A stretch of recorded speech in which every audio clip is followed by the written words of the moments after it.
বন্ধুরা, আমাদের নতুন মুখ্যমন্ত্রী যিনি 2022 জুনে, ঠিক আছে, নতুন বাজেট পেশ করলো। তার মধ্যে কিন্তু একটা বারো একটা বারো যে এই যে জিনিসপত্রের দাম বাড়ছে, পেট্রোলের দাম বাড়ছে, গ্যাসের দাম বেড়ে যাচ্ছে, তার ব্যাপারে কোনো কথা উঠলো না। না কোনো জিনিসের কমালো। ঠিক আছে, খাবার জিনিসের বলুন, যে কোনো জিনিস আপনারা নেশা জিনিস বাড়িয়ে দিন, তাতে কোনো আপত্তি নেই, কিন্তু নর্মাল যেসব খাবার জিনিস লোকে খেয়ে বেঁচে থাকে, সেই জিনিসেরও দাম বেড়ে যাচ্ছে। তাহলে আপনারা কি বলেছিলেন, আপনারা আমাদের নিয়ে আসুন, দেখবেন সব জিনিস কমিয়ে দেবো, দাম কমিয়ে দেবো, এই করে দেবো, সেই করে দেবো। তার মধ্যে তো একটা কাজও তো এখন অবধি হতে পারছে না।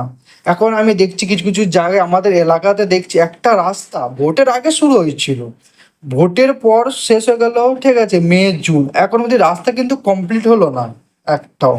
এটা কেন হচ্ছে আর কি কারণেই হচ্ছে একটু জানতে পারেন? তারপরে ভাই লোক, নতুন নিয়ম, গরিবদের হাঁটাও, বড় লোকদের নিয়ে আসো, চলো ফুটপাতে দোকানপাট বন্ধ করেছে, রেলওয়ে স্টেশনে আপনারা দোকানপাট তুলে, কিন্তু ভিখারিদেরও ছাড়ছে না। যে আপনারা যদি স্টেশনে গিয়ে ভিক্ষা করেন বা স্টেশনে যদি হকারগিরি করেন, তাহলে ফাইন হবে। ভাই তারা তাহলে কোথায় খেটে যায়, কোথায় খেটে খাবে, কোথায় রোজগার পাবে? তাহলে তারা তারা যেই খেটে খেত, ঠিক আছে, আর স্টেশনের যে রেল আসতো তার মধ্যে গিয়ে যদি খাবার বেচে খেত, সেটার এখন কি করবে? আপনারা বাড়িতে গিয়ে ভিক্ষা করুন, আপনার বাড়িতে গিয়ে তো আপনার ওখানে গিয়ে বসবে না, ওখানে গিয়ে কাজ করো। আপনি একটু করে বলে দেবেন গরিবদের, আপনি যেটা করছেন আমার তো মনে হয় না যে গরিবদের কোথাও ভালো হচ্ছে।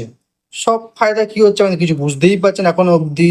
আর সব প্রকল্প তো বন্ধই করে দিয়ে, কিছু প্রকল্প চালু হচ্ছে না। আর তারপর অন্নপূর্ণা ভান্ডারটা ভাই এত ক্যাচড়া করে দিয়েছেন, এত কাজে মানুষ তো বিরক্ত হয়ে যাচ্ছে, করবে কি করবো না, মানুষকে এত হ্যাপা করাচ্ছেন যে ভাবতো যে 5 বছর পরে আপনাদের আবার নিয়ে আসতে হবে কি হবে না, সেই চিন্তাই করা হচ্ছে। এখন সবাই ভাবছে যে মনে হয় ভুল করা হয়েছে আপনাদের নিয়ে এসে, আমরাই নিজেদের পায়ে নিজেরাই লাথি মেরেছি, আর কিছুই না, এটাই মনে হচ্ছে।